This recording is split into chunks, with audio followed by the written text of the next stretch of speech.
بسم الله الرحمن الرحيم. يا أيها المدثر قم فأنذر وربك فكبر وثيابك فطهر والرجس فاهجر ولا تمنن تستكثر ولربك فاصبر. فإذا نقر في الناقور فذلك يومئذ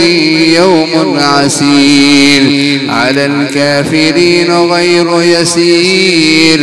ذرني ومن خلقت وحيدا وجعلت له مالا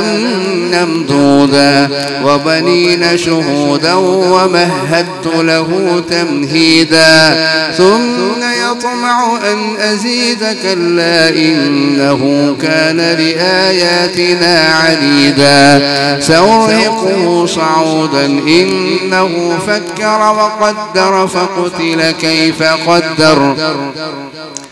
ثم نظر ثم عبس وبسر ثم أدبر واستكبر إنه كان لآياتنا عنيدا إنه فكر وقدر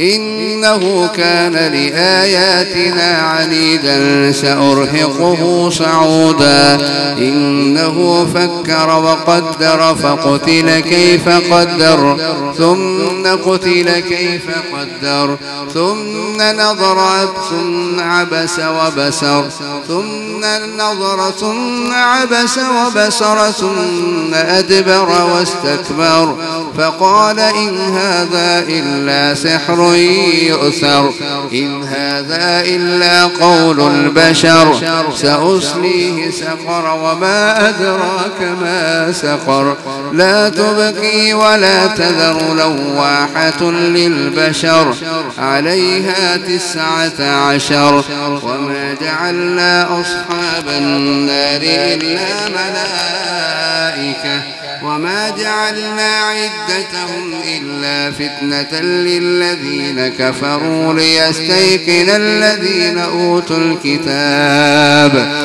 ويزداد الذين آمنوا إيمانا ولا يرتاب الذين أوتوا الكتاب والمؤمنون وليقول الذين في قلوبهم مرض والكافرون ماذا أراد الله بهذا مثلا كذلك يضل الله من يشاء ويهدي من يشاء وما يعلم جنود ربك إلا هو وما هي إلا ذكرى